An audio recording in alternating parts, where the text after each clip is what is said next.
Everyone welcome to my channel. இந்த வீடியோவில் நம்ம என்ன இன்டர்வியூ கொஸ்டின் பார்க்க போகிறோம்னா ஏஎம்எல் பார்ட்டில் காஸ்ட் ஃபங்க்ஷன் அப்படின்னா என்னன்னு பார்க்க போகிறோம். ஸோ இது வந்து ஒரு மேத்தமெட்டிக்கல் ஃபார்முலா. மோஸ்ட்டாக வந்து ஏஐ கான்செப்ட் எல்லாமே மேத்தமெட்டிக்கல் ஃபார்முலா தான்.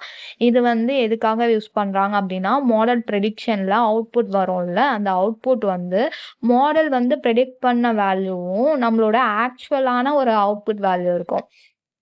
ஸோ அதுக்கும் இதுக்கும் எவ்வளோ டிஃப்ரென்ஸ் இருக்குது அப்படின்னு கண்டுபிடிக்க யூஸ் பண்ணுறது அப்படின்னா தான் அதை தான் வந்து காஸ்ட் ஃபங்க்ஷன் அப்படின்னு சொல்லுவாங்க. ஸோ காஸ்ட் ஃபங்க்ஷன் அப்படின்றது ஓவரால் மாடலோட ஆக்சுவல் வேல்யூ அண்ட் ப்ரெடிக்டட் அவுட்புட்டை டிஃப்ரென்ஸ் கண்டுபிடிக்க யூஸ் பண்ணுறது தான் வந்து காஸ்ட் ஃபங்க்ஷன். ஓகேவா, நல்லா ஞாபகம் வச்சுக்கோங்க. Overall model ப்ரெடிக்ஷனோடது.